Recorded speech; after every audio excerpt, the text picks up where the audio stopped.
Jangan pernah terpecah belah, walau kita berbeda, walau kita tak sama. Radio Republik Indonesia, kita Indonesia sesungguhnya.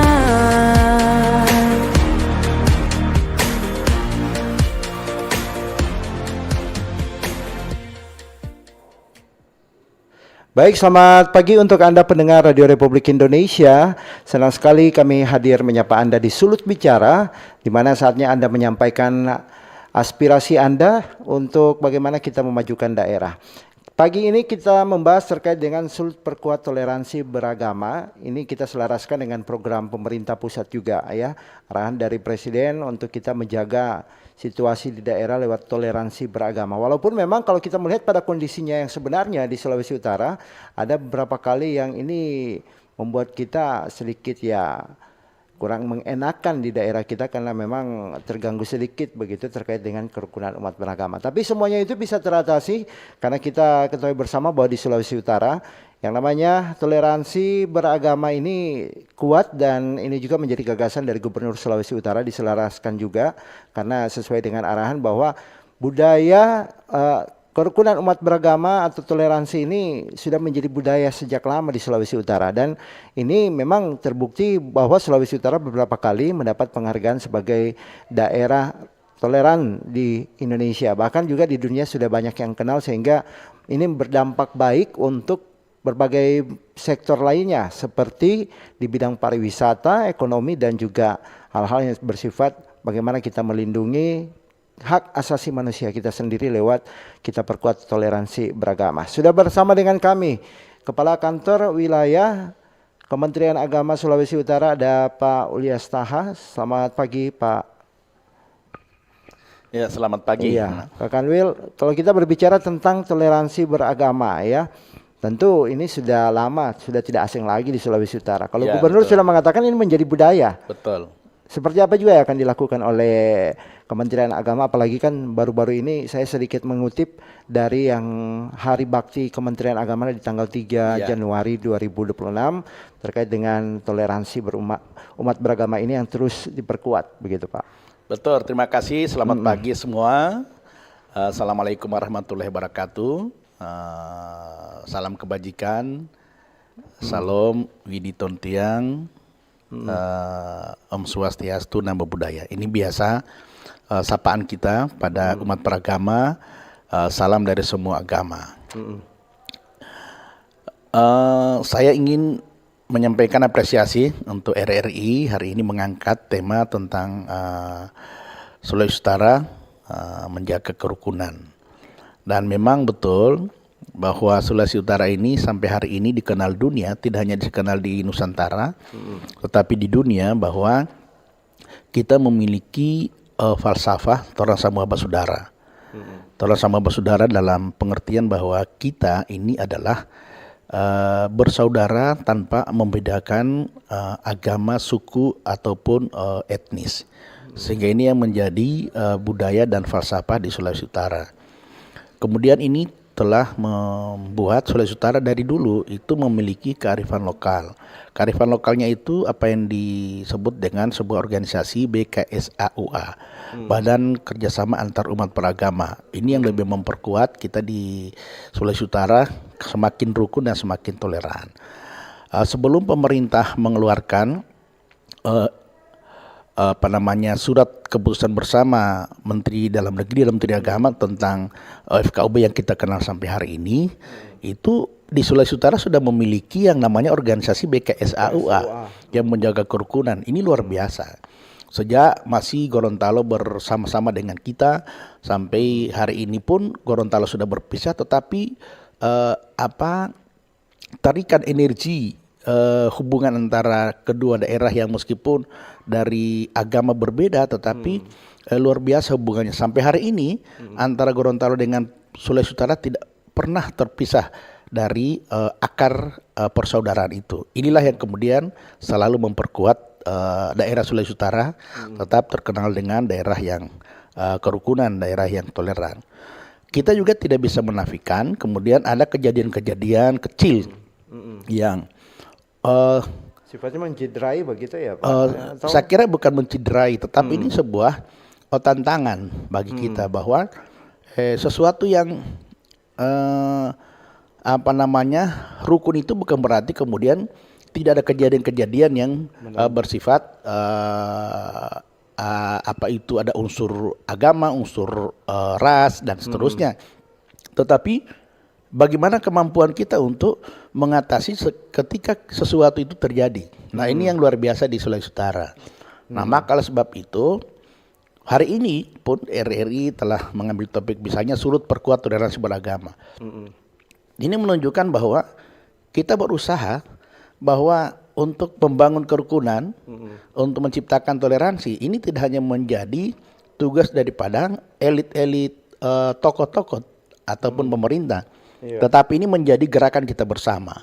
Dan ini yang dilakukan oleh Kementerian Agama. Bagaimana melalui penyuluh-penyuluh agama yang ada tersebar di Sulawesi Utara dari semua agama. Nah, kita memberi bekal kepada mereka bagaimana ketika memberikan penyuluhan itu untuk senantiasa menyampaikan apa pentingnya kerukunan, apa yang menyebabkan kemudian orang-orang itu menjadi intoleran. Kenapa orang-orang kemudian terbangun pemikiran-pemikiran yang tidak menghargai perbedaan. Nah, ini yang harus kita sampaikan kepada umat dan jemaat kita. Nah, ketika ini tersampaikan, maka kemudian orang akan memahami bahwa ternyata kerukunan toleransi bukan hanya sekedar untuk pajangan, kemudian kita bisa dihargai, bukan persoalan penghargaan. Betul. Jadi lagi-lagi bukan penghargaan, tetapi ini sebuah kebutuhan. Sehingga ini menjadi pakaian kita, dan apapun agama kita, apapun suku kita, kita tetap bisa bersatu. Kita bisa menghargai perbedaan itu. Nah, oleh sebab itu dengan falsafah toleransi sama saudara ini, ya tentu ini kita jaga bersama-sama. Baik, oke. Dan untuk Anda pendengar yang mau bergabung juga, kami berikan kesempatan di 0821 95 8350 80. Dan kalau kita berbicara sulut perkuat toleransi beragama, memang kita sudah kuat, tapi lebih diperkuat lagi bagaimana kemudian toleransi ini benar-benar kita pegang. Kalau tadi Bapak bilang kan sudah bisa melihat pada kondisi di daerah seperti apa ya. Tokoh-tokoh agama sudah berperan di dalamnya, bahkan sudah ada penyuluh-penyuluh agama yang lebih memperlebar lagi bagaimana penguatan terkait dengan toleransi beragama yang ada di masing-masing agama di Sulawesi Utara.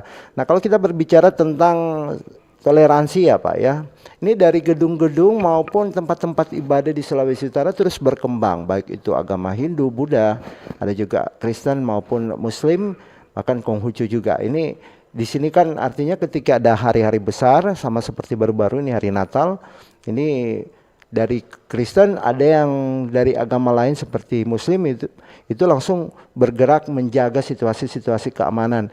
Demikian pula ketika Idul Fitri, bergerak juga Nasrani melakukan pengamanan. Apakah itu juga sudah menjadi program begitu dari penyuluh-penyuluh agama, atau sudah kembali ke agamanya masing-masing dari tokoh agama yang sudah memprogramkan itu? Silakan Pak. Ya, ini menjadi sesuatu yang unik di Sulawesi Utara ya. Kebiasaan seperti itu saling menjaga, misalnya hari-hari besar keagamaan.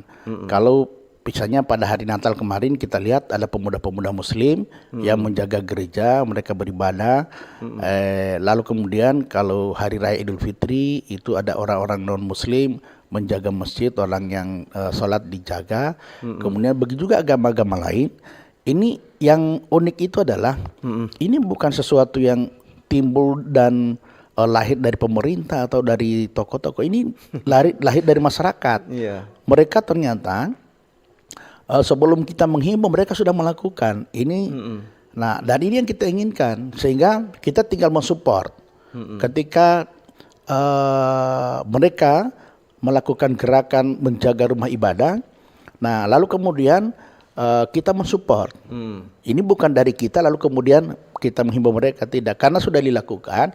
kita tinggal mensupport. Nah, kebetulan di Kementerian Agama kita memiliki yang namanya penyuluh agama. Iya, iya. Nah, maka ini kita kolaborasi, kita sinkronkan dengan apa yang menjadi keinginan masyarakat bahwa kita ingin membangun kehidupan keagamaan yang nyaman. Ketika orang beribadah itu mereka merasa nyaman. Kenapa? Karena tidak bisa kita pungkiri bahwa ketika kejadian-kejadian di tempat-tempat lain ini kan juga akan membawa dampak psikologis ke kita. Makanya untuk memastikan itu bahwa kita aman, ya maka masyarakat melakukan itu, jaga rumah ibadah. Meskipun kadang-kadang ada orang yang mengatakan, loh kenapa orang beribadah kok dijaga? Nah, padahal ini bukan persoalan kita kemudian katanya kalau begitu jaga berarti seakan-akan daerah kita ini tidak aman. Begitu kan? Iya. Jadi sebenarnya tidak seperti itu, karena kita ingat Pak, ada pepatah yang mengatakan itu kejahatan itu terjadi bukan karena banyaknya orang jahat, tetapi karena banyak diamnya orang-orang yang baik, kan begitu ya. Jadi kalau kita diam, orang baik diam, ini pasti kejahatan akan muncul. Oleh sebab itu gerakan untuk menjaga rumah ibadah saya kira ini sesuatu kearifan yang muncul dari masyarakat, terutama pemuda-pemuda kita, dan ini yang membuat kemudian Sulut lebih kuat dalam menjaga toleransi.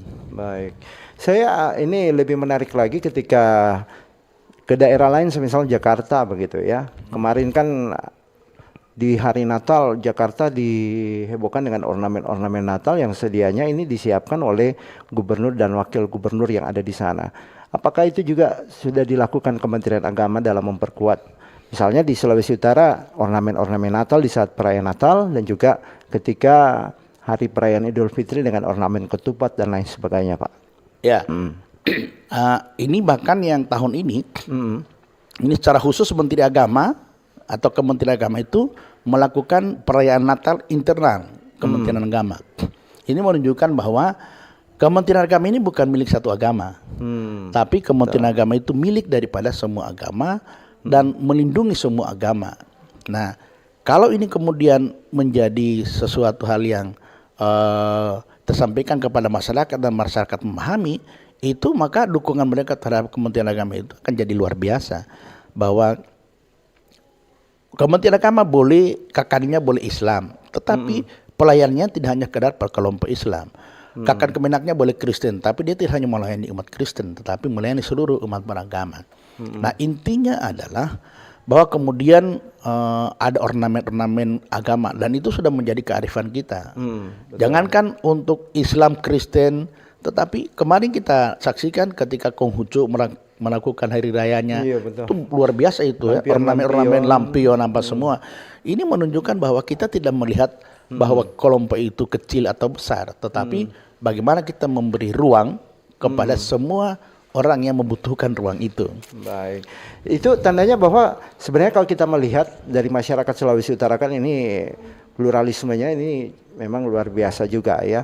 Dan apa sebenarnya menjadi kebutuhan masyarakat dalam menjaga kerukunan umat beragama ini yang sebenarnya kita lebih memperkuat lagi, Pak, yang dibutuhkan? Karena saya bukan mau menyinggung ya, tapi di awal Desember di daerah Minahasa Tenggara sana sempat terjadi konflik yang mengatasnamakan agama. Anda menyikapinya seperti apa, Pak? Ya, saya kira kalau kemarin itu, makanya saya bilang rukun itu bukan berarti tidak ada riak-riak, tapi bagaimana ketika riak itu muncul kita mampu untuk mengatasi. Seperti kemarin yang di Minahasa Tenggara, ternyata itu adalah ada kelompok pemuda, dan saya sudah langsung terjun ke sana pada hari pertama kedua Pak Kapolda dan seterusnya. Lalu kemudian 1 minggu berikut kami datang dengan FKUB menyapa mereka, mengumpul mereka lintas agama, pemuda lintas agama, lalu menggali apa sebenarnya yang terjadi. Ternyata itu hanya sekelompok pemuda yang berkejar-kejaran, lalu kemudian itu lempar-lemparan kena di gereja. Nah, itu lalu kemudian di blow up oleh orang-orang tertentu. Nah, maka sebab itu yang saya sampaikan adalah untuk menjaga kerukunan tidak boleh hanya menjadi gerakan pemerintah, hanya gerakan Kementerian Agama, hanya gerakan gubernur, tetapi ini menjadi gerakan kita bersama, sehingga ada timbul kesadaran bersama bahwa kerukunan itu penting. Sehingga kalau terjadi sesuatu yang kecil itu, ya kita harus meletakkan pada proporsinya. Kalau terjadi misalnya perkelahian antara pemuda, kebetulan berbeda agama, jangan kemudian dibawa bahwa ini orang ini masalah agama. Islam, Kristen gitu ya. Nah, tetapi perlu diingat bahwa memang orang-orang yang tidak senang atau ingin melakukan hal-hal yang sifatnya intoleran, yang ingin sesuatu yang itu tidak aman, itu selalu mereka melakukan menggunakan agama sebagai tameng. Kenapa? Karena ini agama ini sesuatu hal yang sensitif, Pak. Iya. Orang ketika disinggung agamanya, dia pun tidak taat beragama, itu luar biasa pembelaannya terhadap agama. Iya. Makanya agama ini sensitif.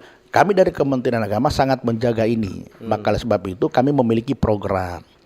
Nah, apa program Kementerian Agama? Turunan dari Asta Cita dari Presiden tentang bagaimana membangun kerukunan dan harmoni di masyarakat, maka kemudian kita memiliki yang namanya menjaga kerukunan umat beragama itu melalui konsep penguatan moderasi beragama. Apa moderasi beragama? Itu sebuah konsep di mana sikap perilaku orang yang beragama dalam menjalankan agamanya secara moderat. Apa itu moderat? Itu orang yang tidak berat sebelah kiri dan tidak berat sebelah kanan, atau yang di tengah-tengah istilahnya. Kalau di dalam agama-agama itu disebut wasatiyah, yang tengah-tengah. Nah, makanya yang tengah-tengah itu paling sedap. Nah, itu dalam manusia saja tidak mau yang di pinggir-pinggir itu, ini tidak begitu enak. Yang di tengah itu yang paling enak. Nah, maka moderasi beragama ini kita dorong untuk menjadi main di setiap masyarakat terbentuk bahwa saya beragama, saya memiliki keyakinan terhadap agama saya, tetapi di sisi lain saya harus kemudian memahami dan harus berpikir bahwa saya punya orang yang di luar saya itu berbeda agama dengan saya. Maka apa yang saya lakukan? Saya harus menghargai, saya harus toleran dengan orang yang berbeda dengan saya. Itulah yang disebut dengan moderasi beragama. Konsepnya ya. Konsep moderasi beragama. Sehingga kita harus, saya yakin terhadap keyakinan agama saya. Kami sering menyampaikan di Kementerian Agama bahwa kita tidak boleh tercabut dari akar keyakinan kita hanya karena persoalan moderasi. Tetapi kita perkuat akidah iman kita terhadap agama kita. Tetapi di satu sisi kita juga harus kemudian menyadari bahwa ketika kita meyakini, kita menjalankan keyakinan kita, kita harus menyadari bahwa ada orang yang berbeda dengan kita. Makanya kita harus menjalankan agama kita tidak dengan secara ekstrim, secara radikal, dan seterusnya. Makanya ada konsep untuk bagaimana untuk membasmi orang-orang ekstrim, menyadarkan orang-orang yang radikal, begitu. Baik. Kita melihat pada organisasi kemasyarakatan juga ini, ada yang gabung sama-sama antar beragama, tapi ada yang mengatasnamakan agama. Bagaimana juga sikap yang diperhatikan oleh Kementerian Agama dalam melihat kondisi seperti ini? Kami akan kembali untuk Anda. Kita akan jeda dulu komersil berikut ini. Tetap bersama kami. Line telepon juga kami masih buka untuk di 0821 95 835080. Kanal informasi dan inspirasi Satu. Mam, terdoi dong. Oh, dodo anak ngapa cira ngapa mama ini ada kono kunja kalau keluar doye mancari kasiang yang kurang sasadiki ngana minta. Jadi anak muda yang cuma angkat kaki dudu banyak sebenarnya yang boleh ngoni mau baking kasiang anak. Ngana cuma mau dudu minta buka tangan ingat lebih baik tangan di atas daripada tangan di bawah. Mencari nggak perlu jauh-jauh banyak. Kok perlu jadi mama? Orang mau usaha mau jual kacang tore ini anak supaya itu doi tore mau masuk pakai otak. Kesuksesan tidak lahir dari keberuntungan, melainkan dari kerja keras dan ketekunan.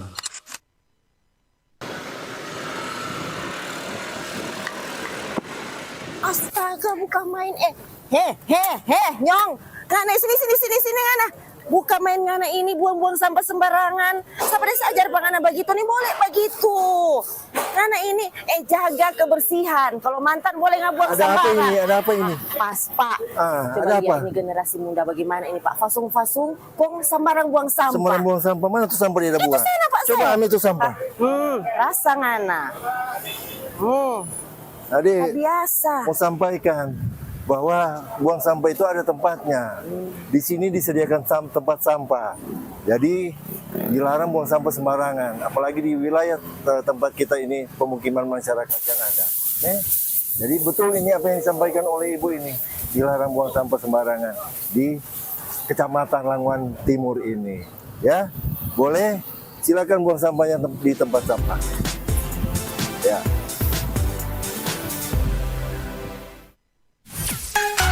Kanal informasi dan inspirasi Bersatu.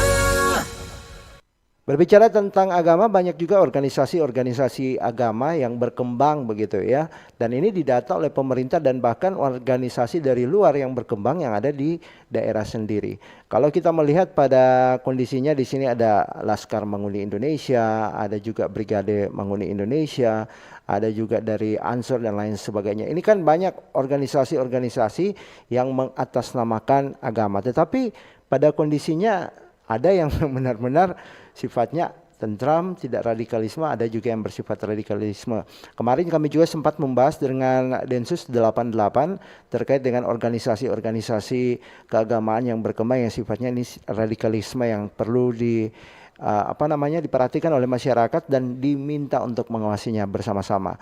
Kalau dari Kementerian Agama seperti apa Pak terkait dengan organisasi-organisasi agama? Apakah mereka dicatat juga di Kementerian Agama atau sifatnya ke Kesbangpol saja begitu Pak? Ya, nanti kita ini memiliki yang namanya ormas keagamaan, lalu ada namanya lembaga keagamaan. Kalau ormas keagamaan itu mereka diatur dengan undang-undang ormas, sehingga mereka itu bernaung di Kesbangpol. Organisasi ini yang di bawah undang-undang ini, Kementerian Agama ini menjadi instansi pembina. Ya, instansi pembina. Makanya kalau organisasi-organisasi sifatnya keagamaan itu Kementerian Agama pasti menjadi pembina. Ada dari semua unsur agama ada. Lalu kemudian ada lembaga-lembaga keagamaan yang memang langsung dengan Kementerian Agama. Itu memang di samping pembinaan ada pengawasan. Nah, lalu kemudian muncul ada yang disebut tadi Ansor. Kalau Ansor itu kan organisasi kepemudaan yang di bawah Nahdlatul Ulama. Ada pemuda Muhammadiyah, ada pemuda Kristen, ada pemuda Katolik. Sama semua itu, ada pemuda Hindu dan seterusnya. Pemuda Muslimin. Nah, semua unsur-unsur organisasi keagamaan besar itu memiliki pemuda-pemudanya. Lalu ada muncul lembaga-lembaga yang kita sebut dengan ada Brigade Manguni, ada Laskar Manguni, ada Brigade Masjid, ada Banser dan seterusnya. Nah, saya kira ini kearifan-kearifan yang perlu kemudian kita jaga bersama dan kemudian kita gunakan potensi-potensi itu. Pemuda misalnya Laskar Manguni atau Brigade Manguni, mungkin orang hanya melihat pada sisi kerasnya, tapi orang tidak melihat pada peran-peran mereka yang begitu juga baik dalam masyarakat. Misalnya ada mereka menjaga ada orang-orang yang masuk ke dalam di Sulawesi Utara misalnya, mereka jaga jangan sampai ada orang-orang dari luar masuk kemudian mengganggu Sulawesi Utara. Hanya saja cara kita saja untuk menyikapi saja. Orang kalau kemudian menangani dan menyikapi sikap-sikap pemuda, tidak boleh juga kemudian kita ambil dengan model-model yang pendekatannya tidak ke pemuda. Nah, ini saya kira kalau bagi saya ingin selalu mengatakan bahwa sesungguhnya kita ini pada dasarnya baik. Hanya karena ketika kemudian ada pendekatan, ada sesuatu yang membuat kita kemudian menjadi tidak baik, itu karena akibat dari misalnya komunikasi yang tidak baik, cara pendekatan yang tidak baik. Makanya saya ini banyak juga berteman dengan mereka-mereka yang di Brigade Manguni, yang di Laskar Manguni. Nah, ini kan lembaga-lembaga adat Ya saya kira yang namanya adat itu kan berarti menjunjung tinggi kebaikan. Tidak ada adat yang mengajarkan kejahatan, tidak ada adat yang mengajarkan kekerasan. Tapi cara kita untuk mendekati yang saya kira perlu kita lakukan perubahan. Jangan sesuatu itu didekati dengan pendekatan keras lah, atau misalnya dengan sifat-sifat yang keras. Tapi kita di Kementerian Agama dengan Kejaksaan ini kita memiliki ada yang disebut dengan pengawasan aliran kepercayaan, PAKEM namanya. Nah ini ketuanya itu justru Kejaksaan, Bukan Kementerian bukan Agama, Kementerian ya? Agama. Kementerian Agama justru anggota di situ. Oh iya. Iya, untuk pengawasan aliran kepercayaan, Pak. Nah, iya. kenapa? Karena aliran kepercayaan kita akan melihat seperti yang Bapak sampaikan tadi. Nanti Pak ada ormas lembaga-lembaga atau organisasi yang mengatasnamakan agama. Nah ini disinilah pengawasannya. Nah pengawasan itu kita dengan Kejaksaan, dengan pengadilan dan beberapa anggota termasuk Kesbangpol. Nah kita sering rapat tiap rutin kita rapat untuk melakukan evaluasi. Nah dalam rangka apa? Bukan untuk melarang. Jadi ada kadang-kadang di tempat di masyarakat ada pemikiran bahwa oh ini Kejaksaan, Kementerian Agama ini melarang. Tidak, tapi melakukan pengawasan. Untuk apa? Nah tadi kita memastikan bahwa organisasi yang tumbuh, kepercayaan ada di dalam masyarakat itu dipastikan itu tidak mengganggu ketentraman dan keamanan di dalam masyarakat. Untuk apa kita ada sebuah keyakinan lalu kemudian itu meresahkan masyarakat. Ada sebuah yang mengatasnamakan agama tapi kemudian itu meresahkan masyarakat. Padahal agama itu kan untuk mendamaikan. Iya, betul. Tapi kalau hanya meresahkan masyarakat bukan agama namanya. Itu yang justru itu yang kita lakukan pengawasannya. Jadi bukan pelarangan tapi pengawasan. Baik. Kami sudah buka line telepon, yang mau bergabung silakan di 082195835080. Sudah ada yang bergabung. Selamat pagi RRI. Selamat pagi Hendra. Iya, selamat pagi. Tahun baru. Selamat tahun baru. Dengan Pak siapa, di mana Pak? Dengan Pak John Simbar, tunanetra di Kawangkoan. Oh Pak John Simbar. Bapak siapa tuh? Ulias Taha selaku kepala Kanwil Agama. Kepala Kanwil. Bapak, selamat tahun baru Pak. Selamat Natal, selamat tahun baru. Kawan-kawan aman ya Pak di sana pasti? Iya. Assalamualaikum warahmatullahi wabarakatuh. Waalaikumsalam. Aman terkendali, dingin empuk. Oh dingin empuk. Baik, silakan Iya, Pak John.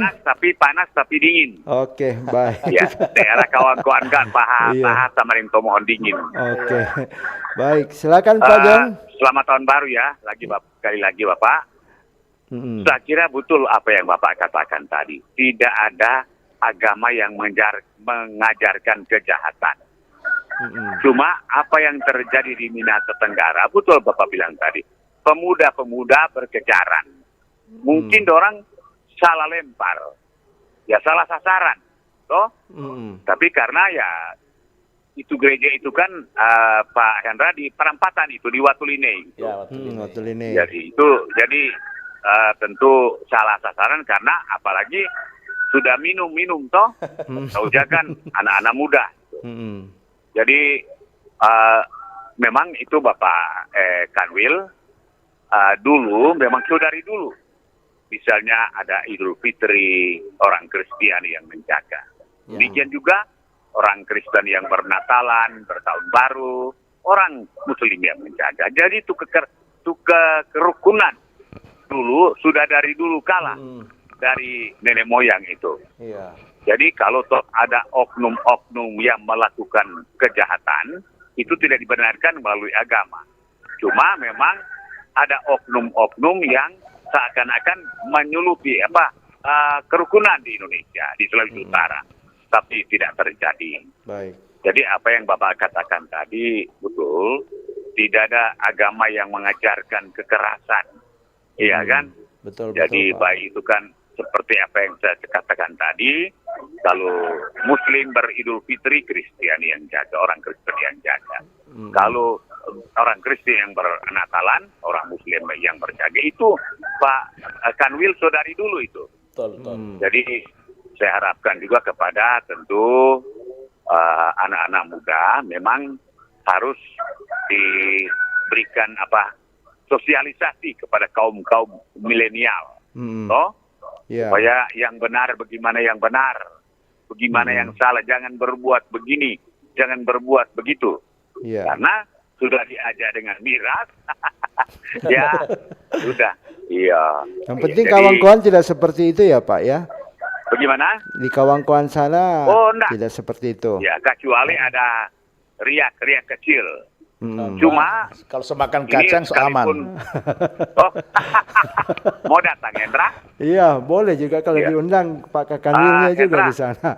Baik. Ini kalau kawan-kawan ini Hendra memang aman-aman.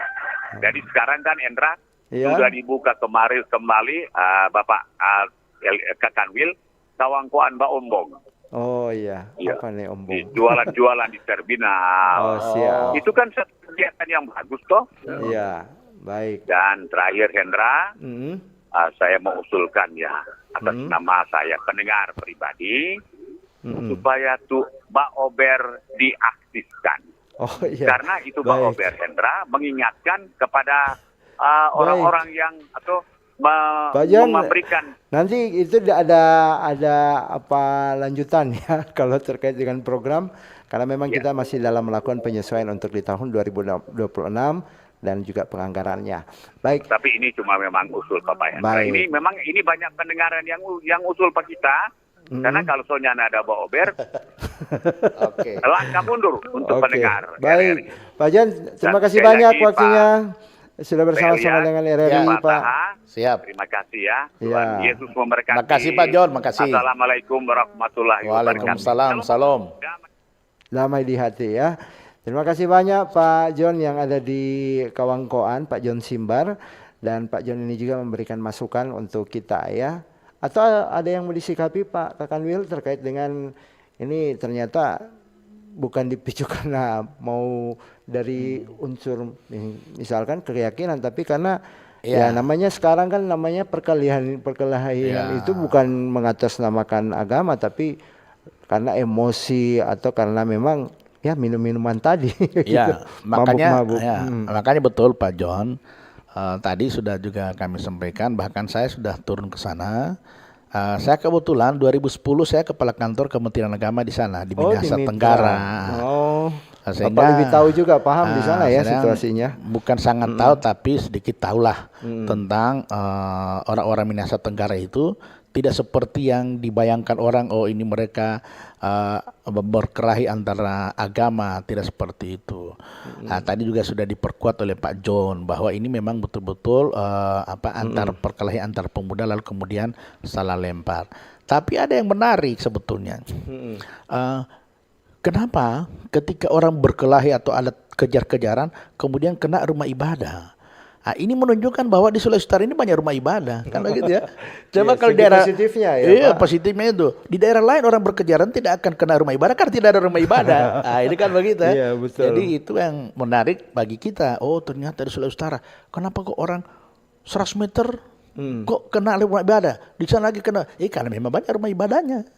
Makanya kami berharap bahwa saya ini filosofi rumah ibadah begini. Ini saya ingat sambut sedikit karena bicara rumah ibadah ya. Iya. Jadi begini, rumah ibadah yang dibangun oleh agama-agama itu tidak hanya menjadi berkat bagi orang yang agama itu, tapi menjadi berkat bagi masyarakat, termasuk orang yang di luar agama itu. Kenapa?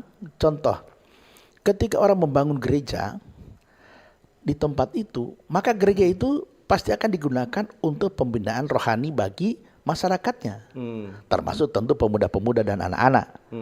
Nah, kalau pemuda dan anak-anaknya itu pembinaan rohaninya bagus di gereja, maka masyarakat itu akan menjadi baik.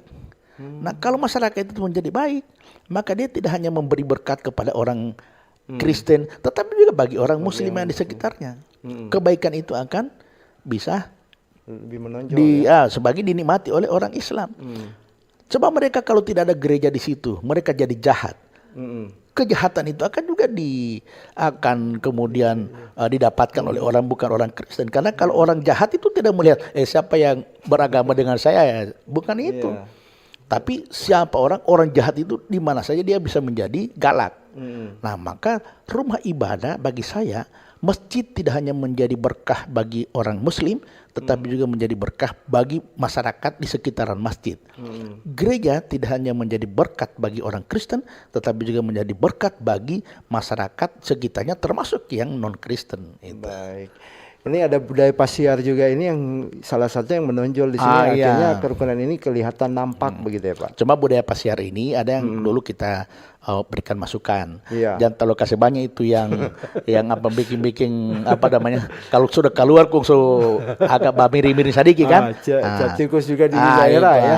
Itu dikurangi lah, bukan dihilangkan, karena ini kadang-kadang juga pemuda kalau nyadar itu orang mau masuk di rumah. Mau pasiar. Biasanya kalau kita melihat daerah misalnya kemarin di Minahasa Tenggara, di situ kan agak sedikit ya memang viral juga ya di media sosial. Dan biasanya ketika usai di situ akan menjadi tempat paling kuat dalam bertoleransi beragama. Betul sekali. Setuju saya. Kemarin itu terbukti luar biasa. Ketika saya datang, itu pernyataan para pemuda itu luar biasa. Pak, kami ini sudah bersaudara. Kami ini dari kecil sudah berteman. Bla bla bla bla. Mudah-mudahan ini hanya salah paham Pak, apa semua. Kami ini sudah sama dengan bersaudara. Cuma tak salah sedikit Pak. Iya, cuma tak salah sedikit. Betul. Itu yang makanya hal-hal seperti itu tetap kita tumbuh kembangkan. Kebiasaan-kebiasaan baik, saling baku pasiar, saling memberi. Kalau Natal kita pasiar sama tetangga, kalau kemudian Idul Fitri mereka pasiar kan luar biasa itu. Kebiasaan yang sangat positif yang ditujukan oleh teman-teman kita. Ada misalnya ketika perayaan atau orang merayakan Natal, ada juga orang kemudian kalau di daerah lain itu orang takut, Pak, kalau mau pergi di situ kita orang tak salah makan. Di Sulawesi Utara luar biasa Pak. Orang tahu ketika orang yang datang memang dia tahu ini kau tidak bisa makan, ini yang nasional, ini yang ini.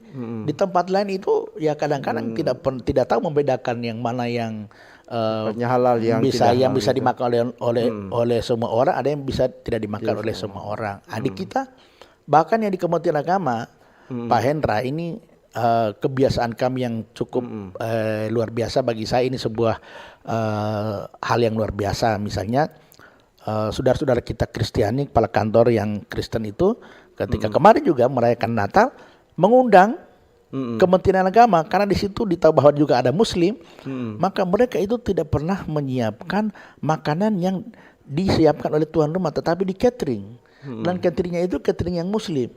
Ini menunjukkan apa? Bahwa mereka menjamin, memastikan bahwa saudara-saudara Muslim saya ini, saudara-saudara saya yang Muslim ini terlindungi dari apa yang menjadi keyakinan mereka di agama. Itu luar biasa Pak. Baik. Ini sudah ada juga yang melihat pada kondisi sekarang kan sudah beredar semua penyuluh-penyuluh agama. Ada yang sempat bertanya juga nih Pak, kalau kita berbicara tentang penyuluh agama. Sudah ada tokoh-tokoh agama, kenapa harus ada lagi penyuluh-penyuluh agama? Sementara kan artinya di setiap daerah itu sudah pasti tokoh agama bukan cuma satu, tapi banyak pendeta-pendeta, haji-haji juga, ustadz-ustadz di sana yang ada di tempat-tempat rumah-rumah ibadah. Kenapa harus ada penyuluh agama ini Pak? Ini berangkat dari tugas Kementerian Agama yang begitu luas dan banyak. Instansi yang diberikan tugas oleh negara dalam rangka untuk menjaga kerukunan, lalu kemudian menciptakan suasana agama, suasana penganut orang beragama itu dengan baik, yang dalam istilah misi kami itu adalah meningkatkan kualitas pemahaman agama oleh pemeluknya. Nah, maka dalam rangka untuk meningkatkan kualitas pemahaman agama itu dari sisi sumber daya yang dimiliki oleh Kementerian Agama selama ini itu kami merasa belum mampu untuk menjangkau sampai ke ke bawah-bawah, ke tingkatan bawah. Kami misalnya di tingkatan administratif, di tingkatan kabupaten kota itu kan pekerjaan-pekerjaan yang ada yang pekerjaan rutin secara administratif yang ke masyarakat itu kita kurang. Maka kemudian muncullah 2017 itu gagasan dari Menteri Agama untuk mengangkat penyuluh agama non PNS namanya. Nah, maka dari 2017 itu dirasa bahwa kita butuh penyuluh agama yang untuk menyampaikan program-program Kementerian Agama untuk pesan-pesan pembangunan dalam bahasa agama. Siapa yang bisa menyampaikan itu? Mereka adalah para orang-orang yang memiliki pengetahuan agama. Maka mereka itulah kemudian diakomodir melalui penyuluh agama. Nah, hari ini mereka yang masuk di penyuluh agama ditingkatkan lagi statusnya menjadi pegawai P3K. Jadi sudah ASN mereka, bukan lagi non ASN. Jadi mereka itu adalah P3K. Nah, kita tingkatkan. Kenapa kita melihat mereka ini harus ditingkatkan? Karena ternyata peran mereka selama ini sangat signifikan dalam rangka untuk menyampaikan program-program Kementerian Agama, program-program pembangunan dalam bahasa agama. Dan itu untuk semua agama. Nah, itu pentingnya penyuluh agama. Kalau ormas itu kan memiliki anggaran dasar rumah tangga masing-masing organisasinya. Mereka memiliki usaha-usaha organisasi. Maka mereka juga tidak semuanya fokus kepada misalnya untuk menyampaikan program-program Kementerian Agama. Apalagi itu sifatnya ormas. Ormas itu kan dalam binaan Kemendagri, Kesbangpol. Nah, kita kan hanya menjadi pembina ormas. Nah, maka mereka bukan menjadi organik Kementerian Agama untuk menyampaikan program Kementerian Agama.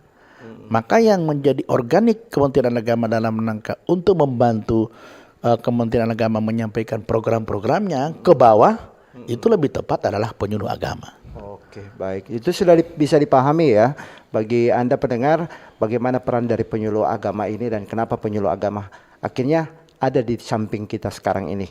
Sudah ada penelpon lagi yang mau bergabung di 082195835080 kami masih buka ya. Kalau ada chattingan atau komentar di Facebook atau di YouTube silakan bisa langsung operator membantu. Baik, ada Raka Satro Melalayang sebagai pendatang, saya salut melihat kerukunan antar umat beragama di Sulawesi Utara. Pertanyaan saya, bagaimana tanggapan narasumber tentang adanya ormas adat tertentu yang sering mencampur adukan unsur agama dalam ritual adat mereka? Terima kasih. Baik, terima kasih. Dan ada lagi yang menjadi komentar yang lain dari pendengar maupun Anda yang mau bergabung juga silakan di line telepon yang sama. Oh, ada penelpon yang bergabung. Selamat pagi RRI. Halo. Selamat pagi. Iya, selamat pagi. Dengan Ibu siapa? Ibu Feni di Kombos. Ibu Feni di Kombos. Oh iya, silakan Ibu Feni. Kita sebagai orang gerejawi juga paham radikalisme. Ya, Ibu Feni dilanjutkan. Halo, Ibu Feni. Nampaknya terputus ya Ibu Feni yang ada di Kombos. Bisa dicoba kembali. Dan ini Pak, ada pertanyaan dari pendengar kita yang ada di Malalayang. Silakan Pak. Dari Raka ya. Pendatang tapi ya, Saudara Raka. Tapi ada organisasi adat yang dicampurkan dengan agama. Ya, terima kasih kalau sudah memberi apresiasi kepada kerukunan di Sulawesi Utara. Dan ini karena menjadi tugas kita bersama-sama. Yang kedua berkaitan dengan ada ormas adat yang mencampur adukan agama. Nah, saya kira begini ya, namanya organisasi adat itu di dalam pemahaman kita itu biasanya ada irisan dengan agama. Makanya kalau di Islam itu ada istilah adat bersendikan sara bersendikan kitabullah. Nah, kalau di Kristen mesti kita bahasakan misalnya bahwa adat itu bersendikan ajaran-ajaran agama. Sehingga kadang-kadang ketika muncul itu seperti kok agama begitu ya. Ya, tapi begitulah, adat itu lebih dekat dengan agama. Sehingga saya kira kalau ada istilah mencampur adukan, bukan mencampur adukan. Tidak ada yang mencampur adukan adat dengan agama. Agama adalah agama, adat adalah adat. Hanya saja persoalannya, kalau tadi mungkin Bapak Raka ini melihat ada fenomena yang terjadi, ada kelompok-kelompok tertentu yang melakukan kekerasan. Nah, itu dianggap bahwa oh ini sudah mengatasnamakan agama. Sebetulnya makanya saya bilang ini pendekatan komunikasi itu yang penting. Mereka juga itu adalah kelompok-kelompok pemuda yang tergabung di situ. Apa yang perlu kita lakukan? Nah, sebagai orang Kementerian Agama bersama-sama dengan Kesbangpol dan pemerintah daerah, tentu kita punya tugas untuk melakukan pembinaan, termasuk juga pengawasan. Kalaupun ada kelompok, saya yakin bahwa kalau namanya ada organisasi, ada yang namanya ormas, ormas itu pasti mereka punya tujuan yang baik. Pasti tidak ada ormas yang dibentuk untuk melakukan tujuan yang tidak baik kan? Iya, betul. Pasti tujuan yang baik. Kalau kemudian ada anggota-anggotanya yang kadang-kadang over melakukan tindakan yang over daripada yang misalnya tadi melakukan kekerasan, ya mungkin oknum, ya kita bina mereka, sehingga bukan ormas yang kita salahkan, tetapi oknumnya itu yang kita perlu bina. Kalau mereka itu kita bina dengan baik, itu saya kira ini menjadi sebuah kekuatan untuk kita jadikan mereka itu menjadi pengawal kerukunan, kan begitu ya? Betul. Iya, jadi Betul jangan sekali. dibina saja, jangan Jadi peran Kementerian Agama tetap ada di situ, tetap dalam pembinaan kepada organisasi-organisasi yang mencampur adukan ritual adat dengan agama yang sifatnya sebenarnya tidak bisa ya. Dan kalau kita melihat pada kondisinya ya Pak, saya tertarik dengan yang terjadi di Bitung. Bitung lalu sempat marak seperti ini dan akhirnya Kementerian Agama bersama dengan pemerintah daerah di sana berhasil, dan akhirnya sekarang di sana juga sifatnya tentram, adem, tidak ada persoalan-persoalan yang sifatnya mengatasnamakan agama lagi begitu. ya. Apa yang dilakukan sebenarnya Pak? Apakah dibina kepada orangnya atau ke tokoh agamanya atau apa begitu? Ini ada kolaborasi dan kerjasama antara pemerintah daerah dengan Kementerian Agama dan masyarakat, termasuk organisasi keagamaan dan lembaga keagamaan. Saya kebetulan 5 tahun di sana sebagai kepala kantor. Kalau tadi ada di Minahasa Tenggara, saya di Bitung lebih lama lagi. Bapak udah berkeliling Sulawesi Utara berarti ini. Lebih lama lagi. Dan pada peristiwa tahun 2016 itu kebetulan saya ada di sana sebagai kepala kantor. Dan kami yang kemudian dengan Pak Max Lomban sebagai wali kota waktu itu, ya kami yang kemudian mengajak tokoh-tokoh agama, kepolisian dan seterusnya itu melakukan rombong, dan itu kita bisa atasi. Yang ternyata apa yang dilakukan oleh kelompok-kelompok tertentu itu hanya masalah miskomunikasi saja. Ketika kita pertemukan memang agak lama lalu kemudian luar biasa, sehingga pada waktu itu 2016 Bitung itu mendapatkan penghargaan Harmony Award karena bisa mengatasi sesuatu yang luar biasa, krusial tapi bisa diatasi gitu. Sama seperti tadi ya, biasanya daerah konflik itu akhirnya mereka jadi contoh ya, ketika terjadi perubahan. Sudah ada penelpon lagi yang bergabung, jadi kami tanggap. Selamat pagi RRI. Selamat pagi. Selamat pagi Pak Endrasa. Iya, selamat pagi. Dengan Pak siapa, di mana Pak? Dengan Pak James di Winorangian ini. Oh Pak James, silakan Pak James. Selamat pagi juga dengan narasumber. Selamat pagi. Kementerian Agama. Pagi Pak James. Selamat pagi Pak. Pak James di Winorangian. Ya. Terima kasih atas kesempatan yang diberikan. Saya mengapresiasi tentang topik yang dibahas dengan narasumber yang ada. Terima kasih. Mengikut keagamaan, orang di Minahasa bersyukur karena di Kampung Jawa Tondano itu kan iya betul. Dari Jawa, dari Kiai Mojo dengan tim lain datang membawa kebaikan di Minahasa. Sampai orang Minahasa pintar membuat besi. Bahkan ada yang pintar membajak sawah. Dengan Imam Bonjol dari timnya yang datang tunjuk semuanya itu. Orang-orang yang di Minahasa pinter bikin peda, bikin parang, bikin roda, sampai membajak sawah juga, itu dari Jawa. Jadi luar biasa kerukunan yang ada di Sulawesi Utara. Alhamdulillah. Berkat dari dulu. Iya. Cuman mau jadi pertanyaan kalau boleh Pak. Oh silakan Pak, waktu yang tersisa. Ya, minta maaf sebelumnya kalau saya salah kata. Kan kita kan di Indonesia kan ada 5 agama kan? Iya. Kristen, Islam, Buddha, Hindu. 6.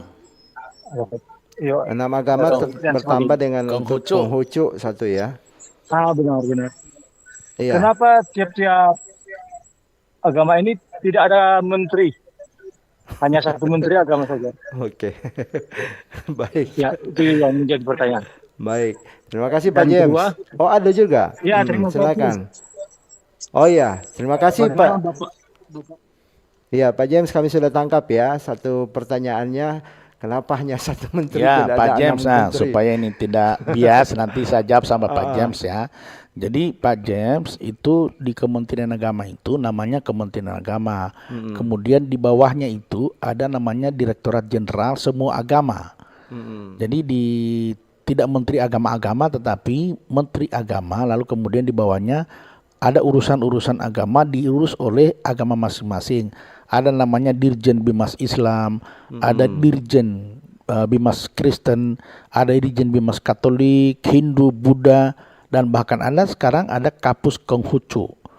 Jadi semua urusan agama ada. Jadi bukan berarti tidak diurus. Bahkan di daerah-daerah tertentu, bagi daerah-daerah yang tidak memiliki struktur langsung, misalnya ya, ada yang di tempat-tempat tertentu tidak ada bidang yang mengurus tentang agama Konghucu.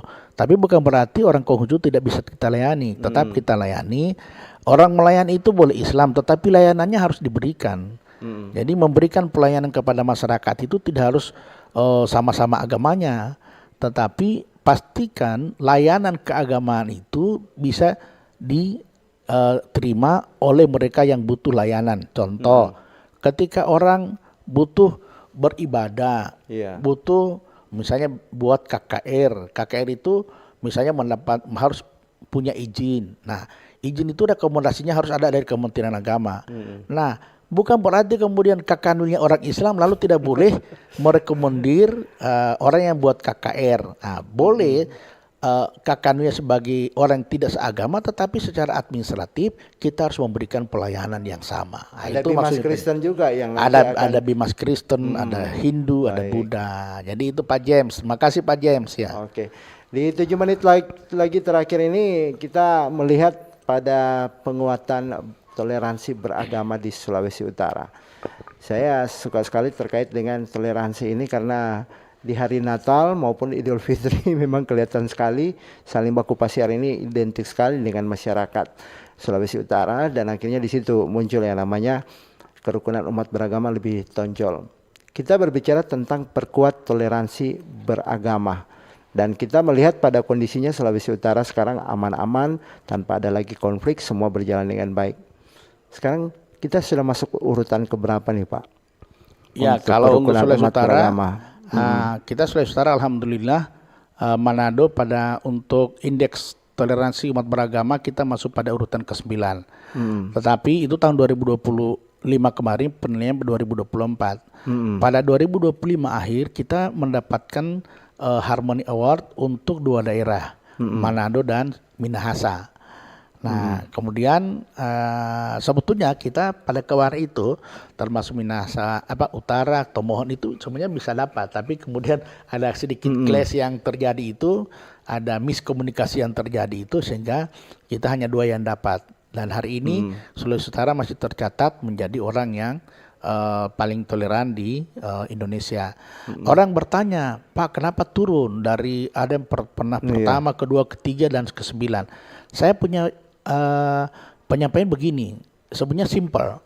Kenapa Sulut itu menjadi ranking 9 misalnya ya, Manado di ranking 9. Padahal kita dulu ranking 3, ranking 2. Saya bilang begini, waktu kita pada peringkat 1, 2, dan 3, orang banyak belajar ke kita. Orang datang, studi banding, cari tahu bagaimana caranya Sulawesi Utara kok banyak berbeda agama tapi begitu, lalu kemudian kerukunannya tercipta dengan baik. Mereka belajar, begitu mereka belajar, mereka terapkan di daerah mereka. Karena diterapkan di daerah mereka, ya jadi ini menjadi menonjol, kita jadi ke bawah. Jadi bukan berarti kita kemudian ke bawah lalu kita kurang, tidak. Kita meningkat, tetapi juga orang lain meningkat juga.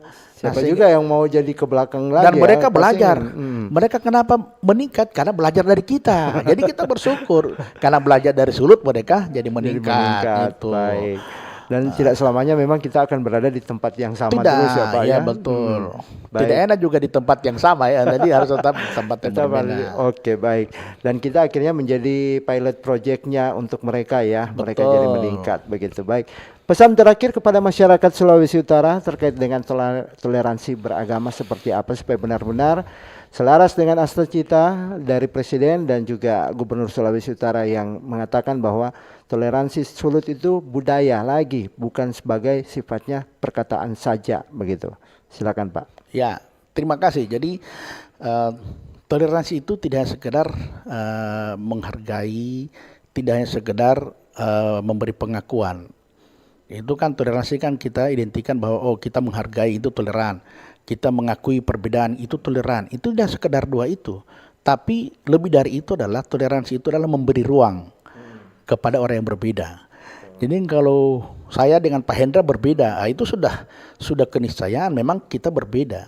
Tetapi apakah saya memberi ruang kepada Pak Hendra atau tidak, itu yang harus kita lebih. Makanya toleransi itu ada 3 kunci. Menghargai perbedaan, mengakui perbedaan, memberi ruang terhadap perbedaan. Nah, bagaimana memberi ruang? Makanya di Sulawesi Utara ini orang Islam itu diberikan kalau sudah di tempat-tempat di instansi-instansi itu ada namanya musola. Itu namanya memberi ruang. Memberi ruang untuk beribadah. Di kami itu memberikan kesempatan kepada umat Kristen misalnya beribadah tiap hari apa? Itu memberi ruang.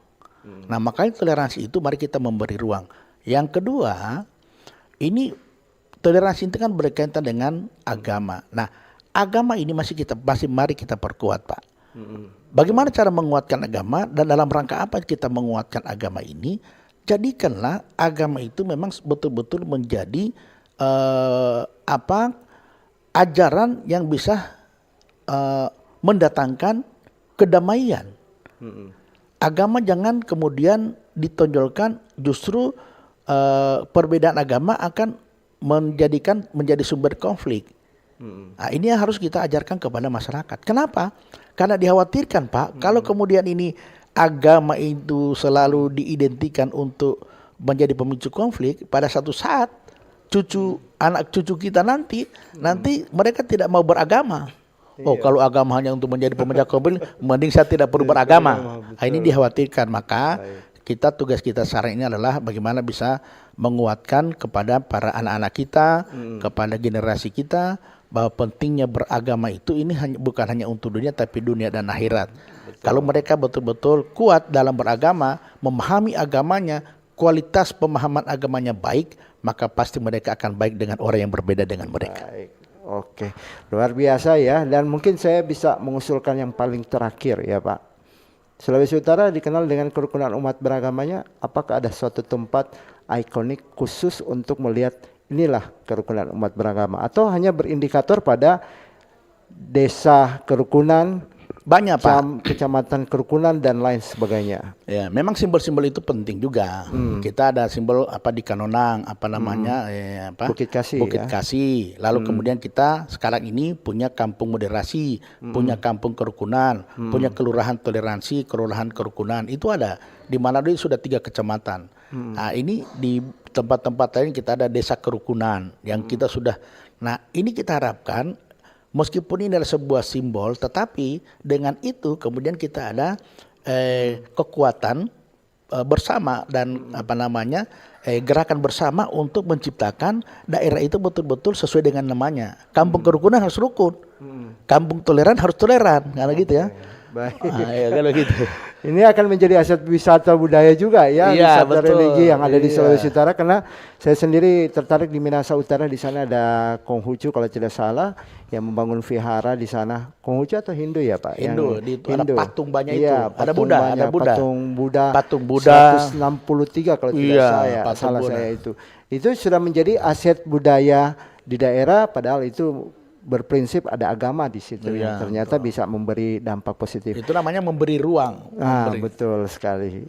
Baik, terima kasih banyak Pak Kepala Kantor Wilayah Kementerian Agama Sulawesi Utara, Kakanwil Kementerian Agama Sulawesi Utara, Pak Ulias Taha yang sudah bersama-sama dengan kami. Ke depan bersama ya Pak ya, kita lebih memperkuat lagi kerukunan umat beragama di Sulawesi Utara. Terima kasih untuk RRI sudah mengundang kami dan kami bisa membagi apa yang menjadi misi Kementerian Agama, misi mulia dari kita semua. Baik, kita dukung Asta Cita juga terkait dengan toleransi agama masuk di dalamnya, sehingga kita perlu yang namanya menjaga daerah kita dengan situasi-situasi yang intoleran karena toleransinya kita kuat. Saya Indra Azhar pamit suara, terima kasih sudah bersama kami. Selamat pagi dan ingat RRI terus mengudara untuk Indonesia.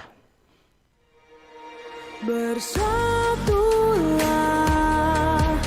Indonesia, jangan pernah terpecah belah. Walau kita berbeda, walau kita tak sama, Radio Republik Indonesia, kita Indonesia.